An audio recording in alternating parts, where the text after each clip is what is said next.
Okay, how many of you are familiar with who actually enjoys like So Bad It's Good films? What other films have you guys watched?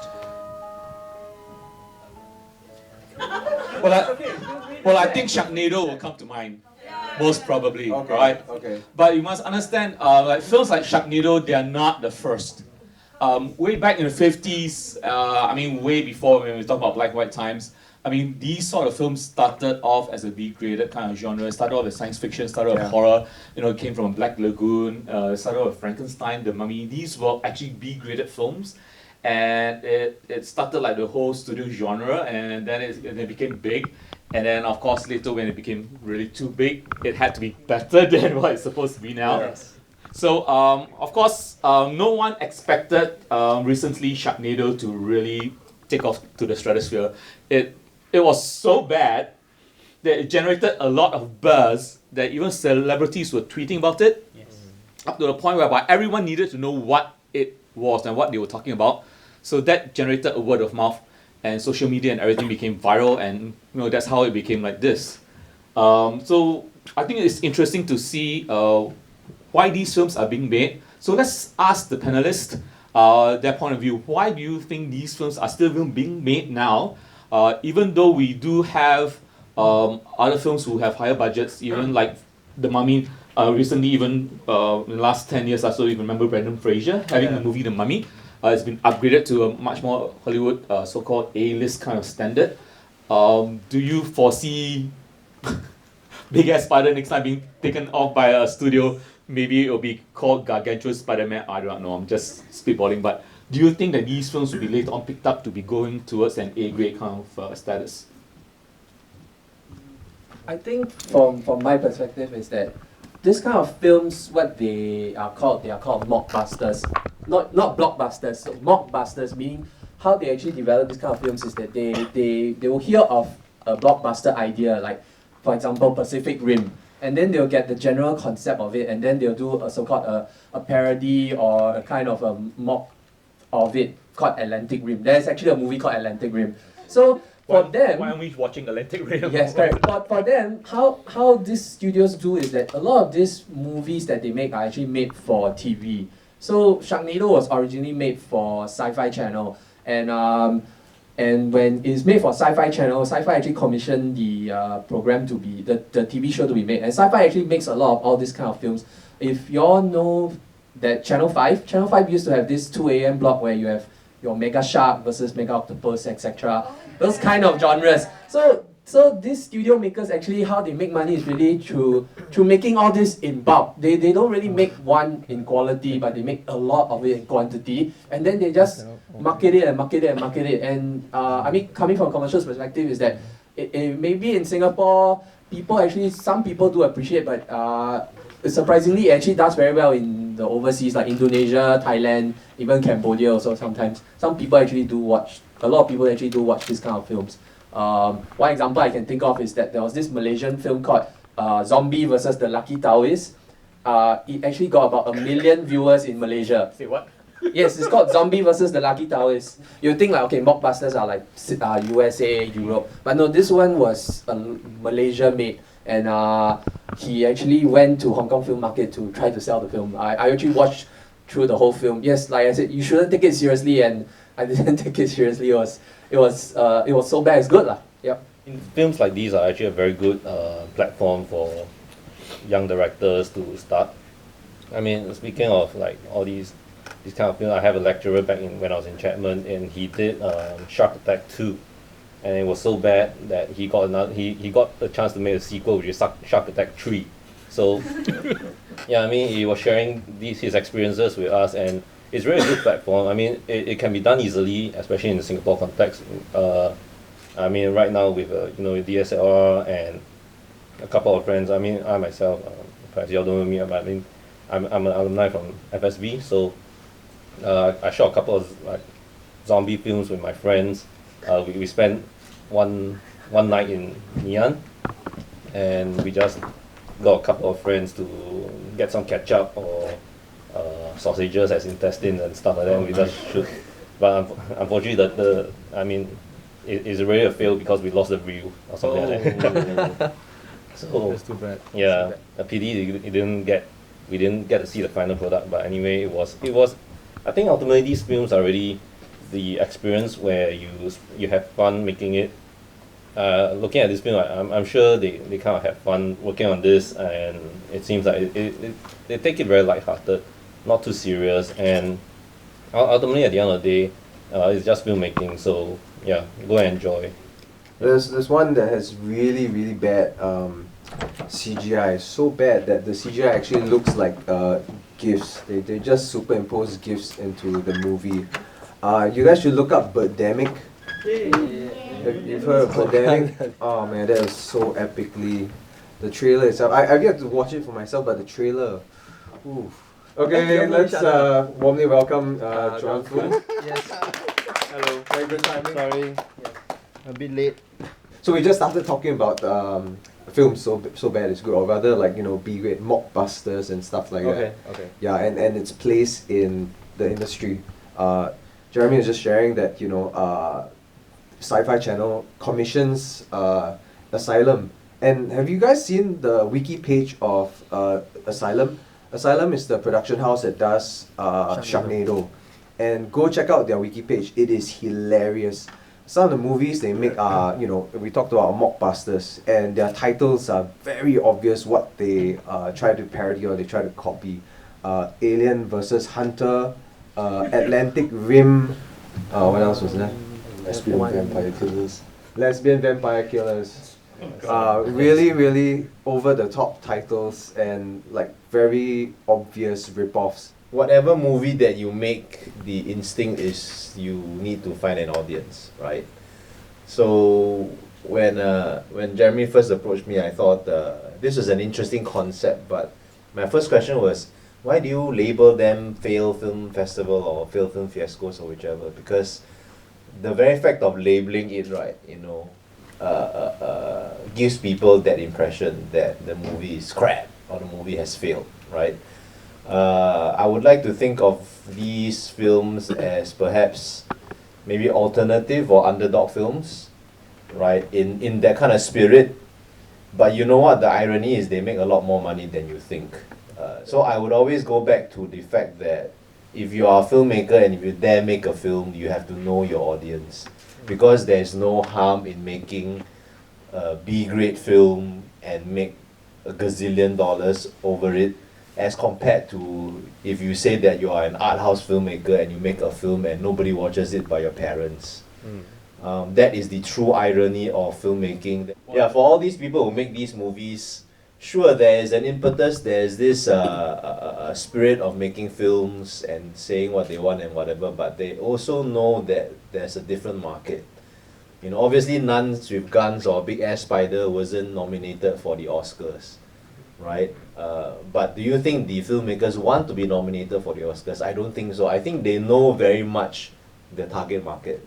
But as far as they're concerned, I'm going to show this to Friday night crowd, this, two white dudes who, want to just chill out and laugh at people on screen. I don't think that's a problem. Yeah. Right? You multiply these two white dudes by the population of the American male, you have a lot of money already.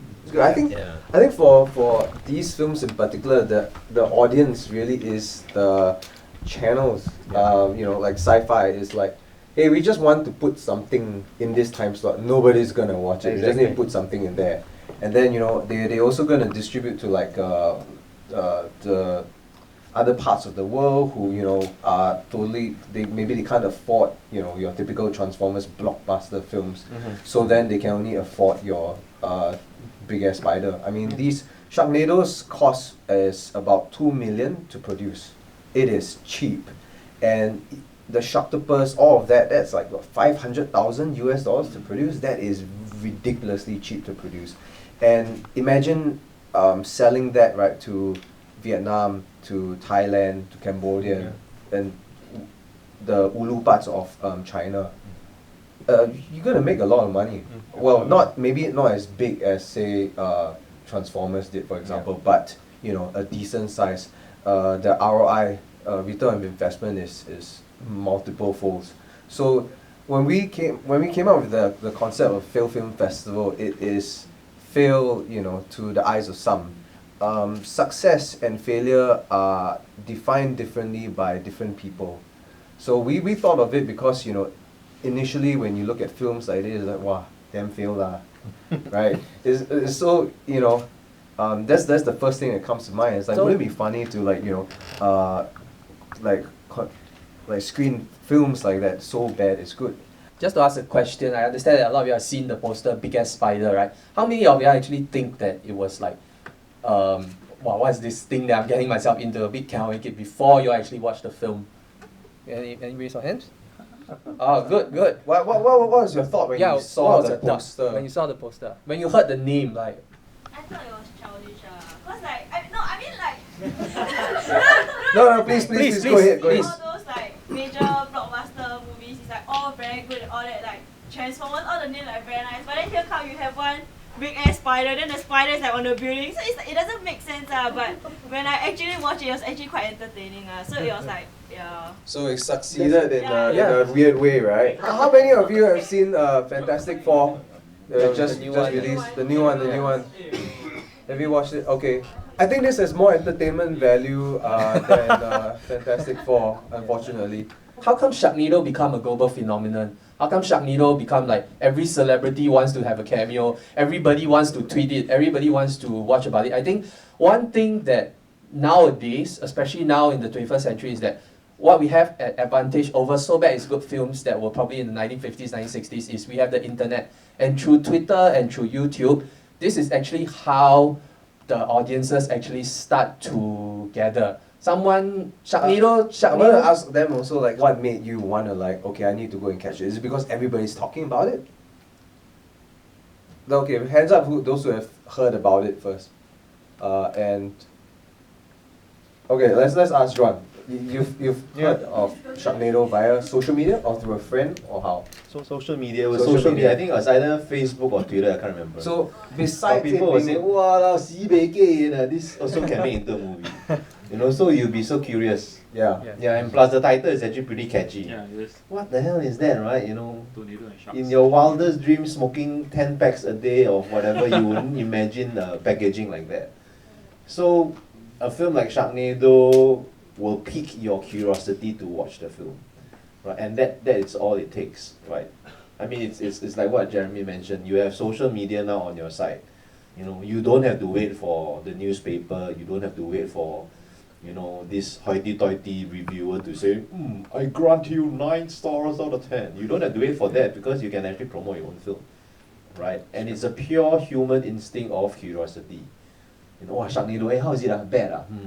Okay, bad, but I want to see how bad is it myself, right? It's the same thing with Big Ass Spider, right? By the very fact that you use the word ASS on the big screen poster, big ass, it's very redneck, it's very American. You'll be pretty curious. I do agree that social media is one medium, but another one is word of mouth. When your friends start talking about it, I mean, I was also curious to like, hey, what on earth is this Sharknado? I went to check it out on YouTube, and then it's like, just looking at the trailer is enough, really, I guess. Enough said. But it is that curiosity that drives people to watch it, and then I think it's really true that social media is one platform that everyone can use nowadays. Yeah. I think we'll move on from the modern example of the so bad is good and try to dive into some of the classics. One of the most epic so bad is good film is The Room. If you guys have no idea what The Room is, right, you're going to go to YouTube and then watch the screenings of The Room. What's really amazing about The Room is the subculture, the cult status it has attained. And people go to these screenings, they dress like the character, they memorize the lines, and these screenings are like annually, monthly, and they just go just for the fun. The experience of movie watching for so bad is good movies. What's fun about it is not just the movie itself, it is the experience shared with everybody else watching. One of the practices for The Room is they throw spoons, plastic spoons. And for somebody who's not familiar with the practice of that, why that happens is because in every room in the movie The Room, every picture frame is pictures of spoons for no reason. and that people started to pick up on stuff like that and decided to turn it into a thing. So the Room is something to check out. John, have you heard of? I haven't seen it. Okay. So Adrian?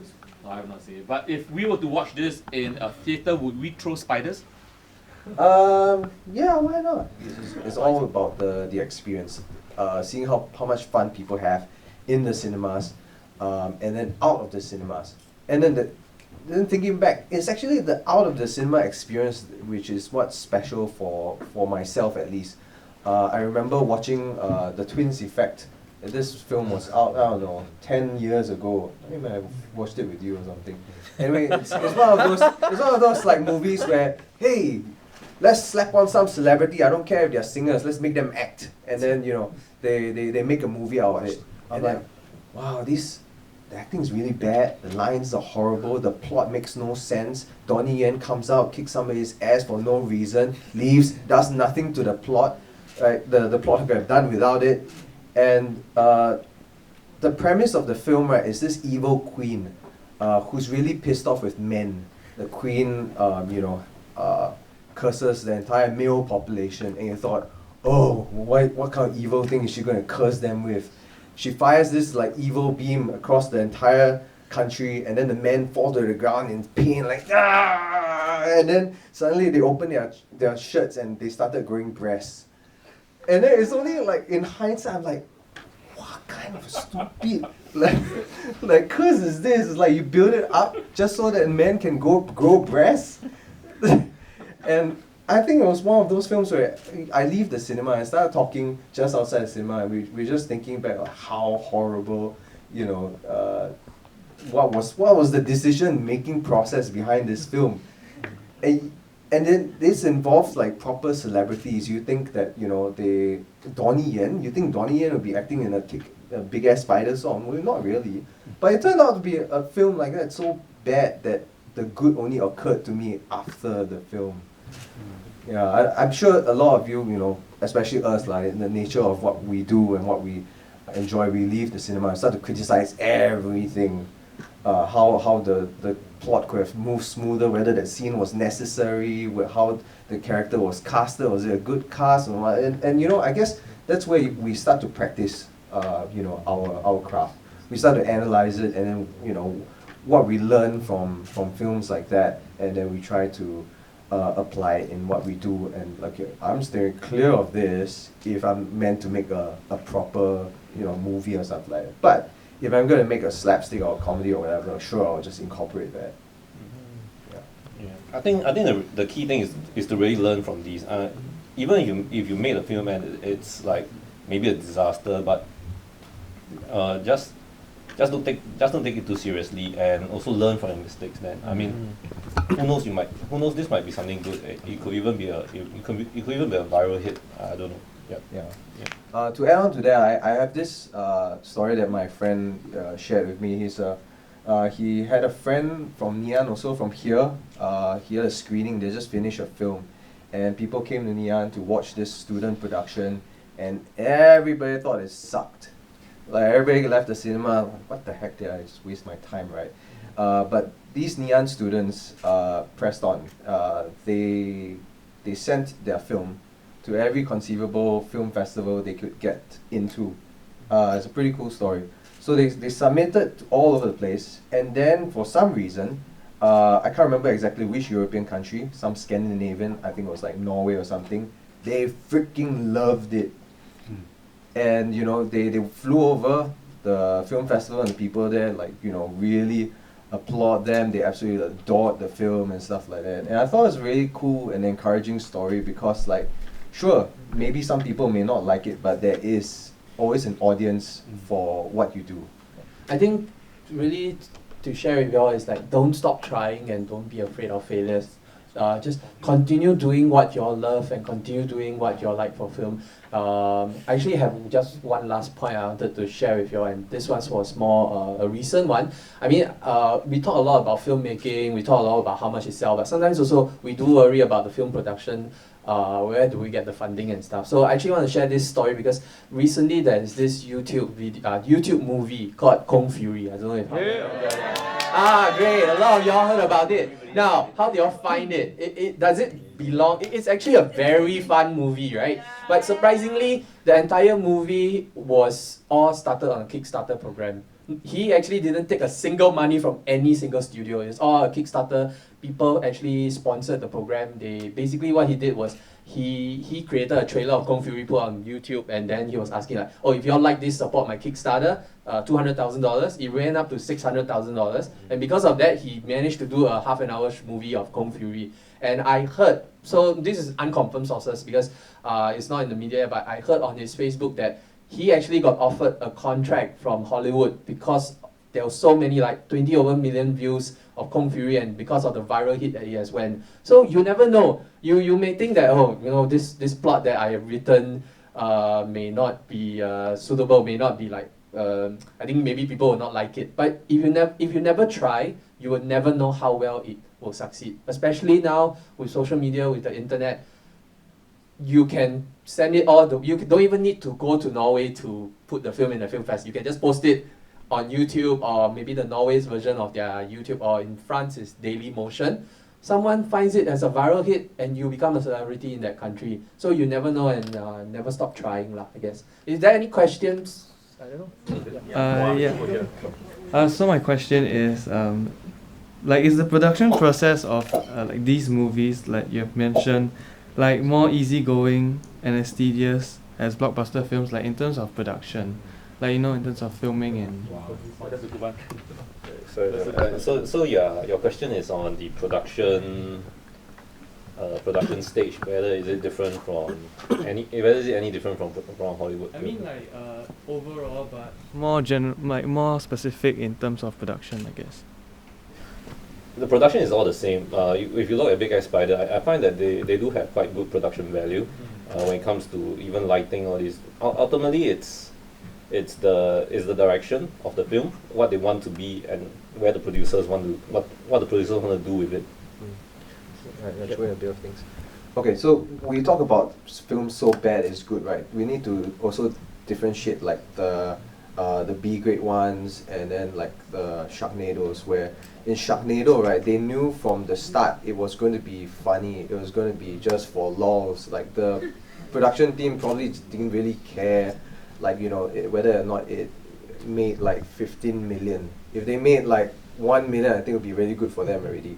So for them, it was probably fun on the set. You know, they got their stuff going, they got their stuff done, you know, but still fun.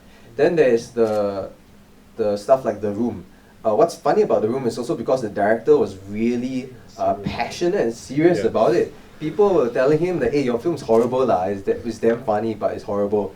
And then he's like, no, he's like all defensive about his film, and that's where, you know, I think the difference is he had a passion. People say, go for your passion.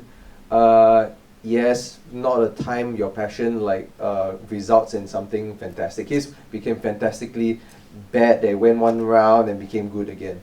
But then, you know, I think for his there was a lot of seriousness in his production. The Room specifically is a drama, so, you know, the actors, there's not much comedy involved, so that would be like a serious production. Big Ass Spider, obviously, you know, the actors probably like ad-libbed and stuff like that, and it's fun. They know they're making a comedy, they're having fun doing that. So in terms of that aspect of it, the seriousness versus the fun aspect, you know, there will be that bit of difference. But other than that, I think, you know, you just function. I mean, the producers will know better. They probably just function under the whatever's in the budget, ultimately. I think there's no difference in making a very low budget film as compared to a very high budget film, except for the fact that you have more things to consider, right? But if you distill filmmaking to the raw effort, is really just your own creativity and your own efforts in telling a story, right? That doesn't, that will never be taken away from the filmmaker. You know, it doesn't mean that with a bigger camera I don't have to do storyboard. You know, it doesn't mean that, you know, my camera is so small, you know, I also have to block my characters, right? So I think fundamentally there's no difference, but I think on the producing side and of course on the scale side there's a huge difference. How do you really determine like who your target audience will be? Because you know sometimes like initially you think that okay like I want to target like the youngsters or the teenagers, but somehow during production you will like, especially script writing, you just have the ideas going, but then like eventually your target audience will change. So how do you actually like really focus on like one specific target audience that you want to aim at? I think if you aim like that, your target audience is a moving target in a sense. But ultimately you have to really decide what you all should keep and what you all should remove. If you're writing a film that caters to the male demographic, 22 onwards until maybe 40. So what's the target audience? What do they look out for? It's probably explosions and more explosion, guns, or maybe hot chicks. I don't know. Yeah. So of course you will. I mean, as a scriptwriter, you will write these elements in. You don't suddenly write in like an old woman and then they make out. Or I don't know. For something as scriptwriting, it's very fluid. So I mean, maybe whatever comes to your mind, you write it down first, and then you will have focus group doing that. They will read through your script and then they will probably give you feedback on what is like usable or what is good, what is not good. So it's a process. I wouldn't like clearly define what my target or I would clearly define what my target audience is, but I wouldn't limit myself to hitting these key elements, but rather let your creativity run free, and then after that discuss it with your friends or even your project mates and then see where it goes. One way is to know exactly what your target audience is, and then you shoot them, right? You shoot for them, you cater to them. The other way is you just do it, and then you find your target audience. And that was what we discussed earlier. Yes. That is one very possible thing as well. Guardians of the Galaxy is a very good example where Marvel was kind of, let's just try it. They tried, it was a success, and now every Marvel movie will follow the Guardians of the Galaxy formula. So, you know, sometimes, as Wayne said, that, you know, sure, you start off with something, but then you need to adjust as well and see how that goes. Do a lot of research, really find out what kind of content your target demo is. For example, if you want to shoot a Channel 8 drama, you don't go and watch a lot of sci-fi channel to find out how they shoot and all the camera angles. You watch your Channel 8 dramas. If you want to shoot a blockbuster movie, you watch a lot of Fox Premium movies, and of course you have to get a lot of big budgets. Really doing a lot of research, finding out how your target audience wants to watch, how your target audience likes. That is why you go to film school, so that you can focus. Because this is a classic example that you will face when you graduate and become filmmakers. Because these things always change. As what, was it you or was it you who said it's a changing target? So the focus is actually honed in film school. What you want to say, how you want to say it, who are you saying it to? Yes. Right? I think, okay, let me give you one example. A superhero movie, right? Different target audiences. Okay, you compare Captain America and The Dark Knight. Very, very different.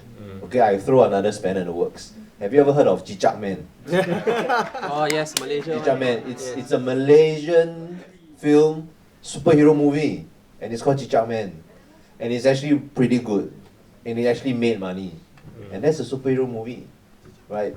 So based on just one target audience, okay, you have actually 3 different incantations already, right? So yeah, it will always change, but from a filmmaker's point of view is, you are so focused to what you want to say and how you want to say it, it is highly unlikely that you will veer off. I mean, that's an ideal, but of course, you know, when it comes down to, you know, when you guys graduate and when you work, you know, suddenly your actress say, oh, I don't want this, or, you know, your investor will say, no, it shouldn't be like that, and too bad. Is it more of a question of like the flavor, or I mean like more of a question like how bad is it, like as in like quantity wise, like the better it is, like eventually it make a turn, or like the flavor of the badness? Because eventually, like at the end of the day, right, eventually the usual result is like to get a laugh of it, like for these kind of bad movies that you say like will make it success. So it kind of follows like the comedic route. So is it like more of the flavor of badness, or like the like how bad it is, like absolutely wise? What do you mean by flavor of badness? Like type of bad, like you make it like when you say bad, you kind of, it's a sense like opposite of art house in the usual direction. You go for success, like in a funny kind of way. But there are bad art house movies also. Yeah. So like in that case, like it's just like So is it like is there a particular like genre of badness like that makes it more funny, makes it more appeal, that makes it turn Is around? it like bad as in bad in total or bad as in bad with good taste bad? Yeah, I think. Good question. Yeah, it's a very very good question, and we can discuss this like Till forever. Yeah. We're gonna get a straight answer. There is actually a French term for this. It's called nana, and it's basically the French way of, making so bad is good sound more atas lah. It's French. So we just watched a Nana film. And these films, I think, primarily what make these particular films Nana or So Bad is good, it is the contrast. It is a very, very, very big contrast and expectations. So you expect something, and then it totally doesn't deliver, or it gives you something totally different. And then that contrast adds to that flavor, adds to the funniness. You expect a film to at least have decent acting. If you watch The Room, the guy mouths his lines like he's just reading off a script without any emotions, without anything. No commas, no full stops. It's just word. Yeah. And in that one sentence, a decent actor would be able to express sadness and then close that sadness before moving on to something else. But that was just flat all the way. One of the classic lines is he's really angry and suddenly his friends there, oh hi. It just throws all the what you learn from film school out of the window, and then that's what makes The Room in particular funny. I think it's very difficult to gauge how bad to the point it's good.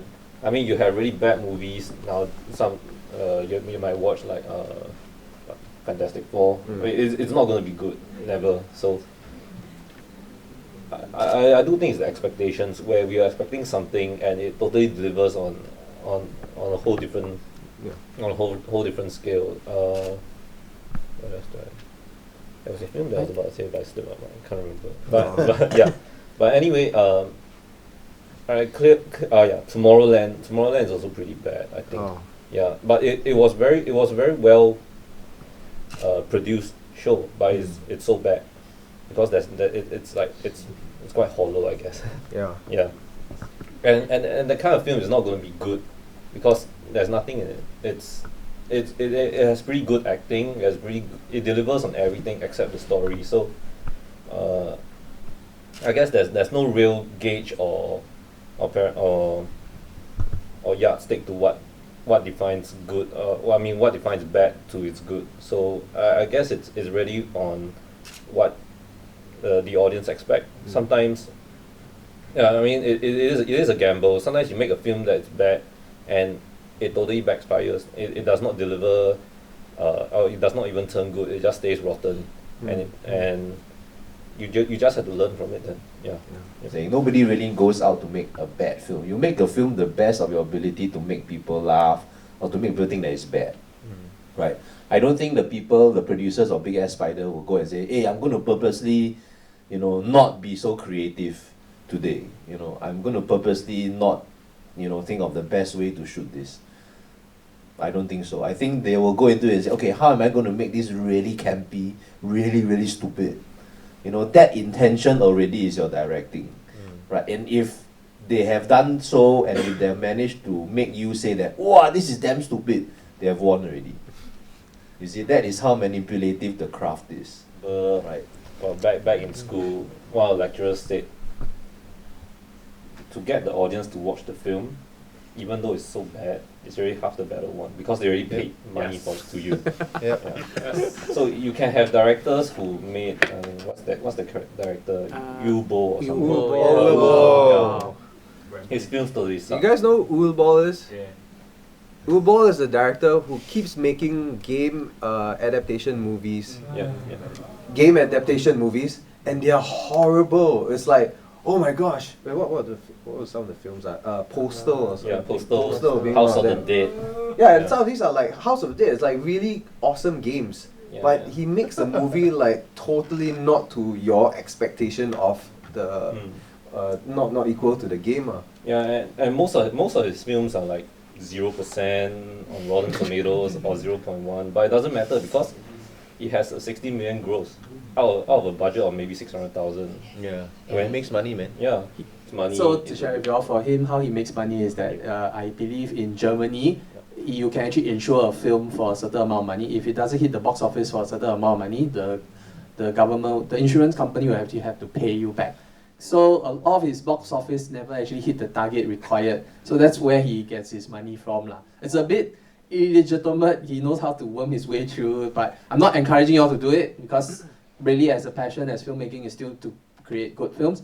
But yeah, really sometimes how do you see filmmaking? Is it really all about money, or is it really all about the passion of really wanting to tell your story to other people? You know, these producers for Big Ass Spider and Sharknado, they are of course happy with the amount of money they earn, but they also have a story that they told to the audience. Like Big Ass Spider was about this guy who go and fight off a big ass spider. And if you think about it, the production value, some of it, like I think one Wayne was mentioning, was actually quite good. The lighting was still done properly. The camera angle was still done properly. It wasn't say like, oh, because it's supposed to be a bad film, I decided to relax a bit on the production quality. No, they actually still maintain a certain quality of it. Yeah, correct.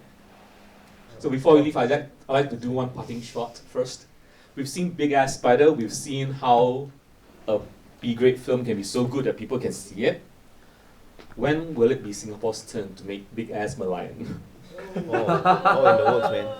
Is it really? There have been several alternative feature films from Singapore that will cater to a different taste. Okay, they call Cleopatra is not counted as.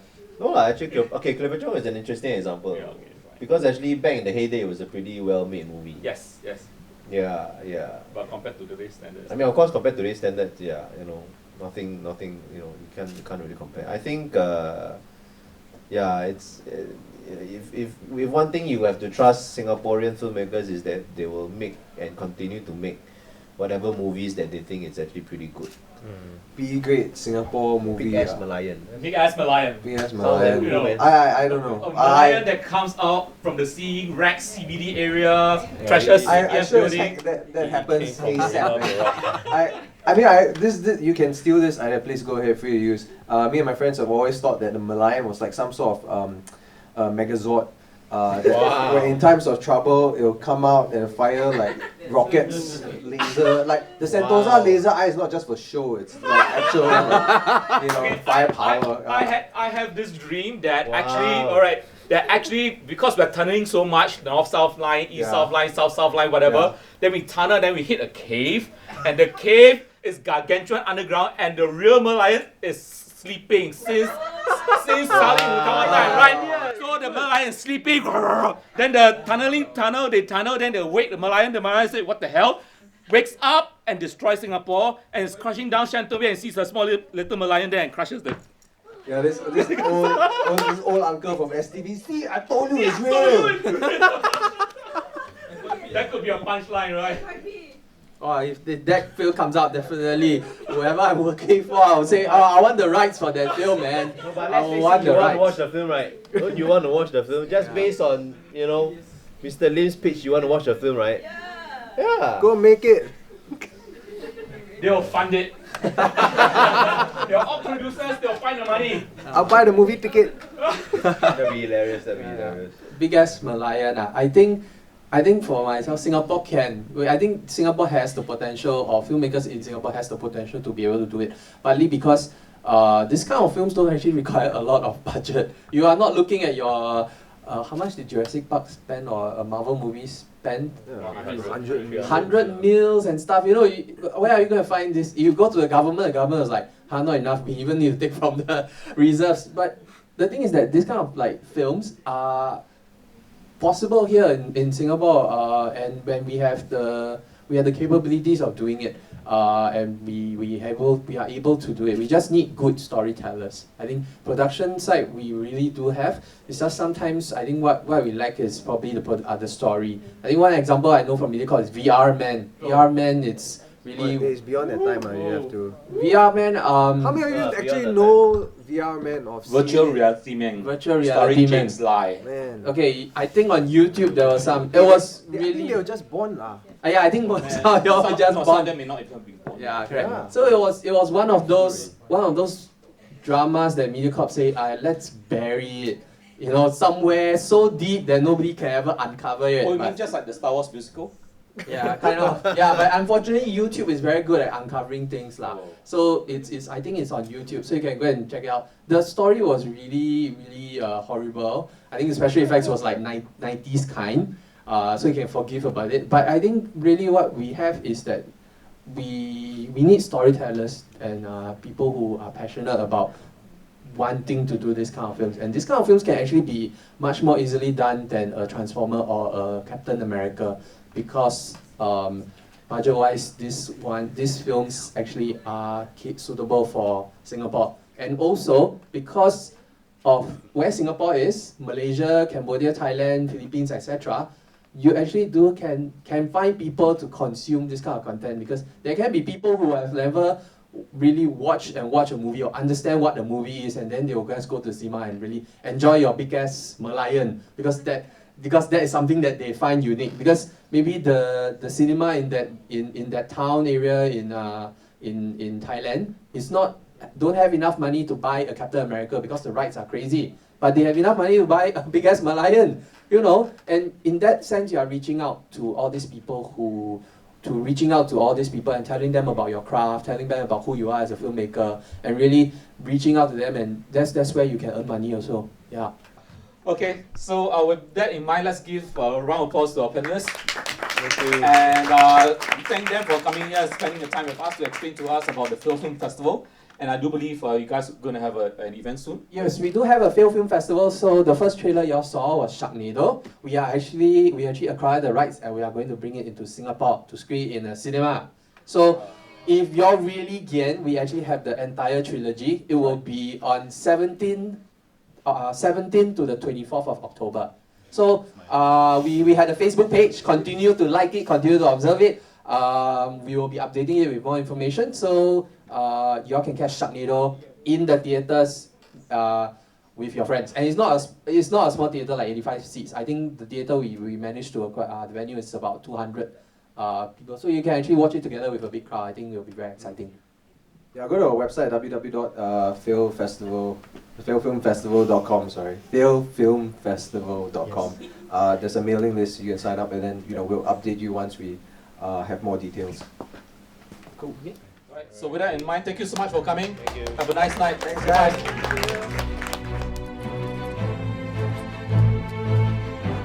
Come on, you guys. Okay. Hey, come on, guys. Get a room, okay?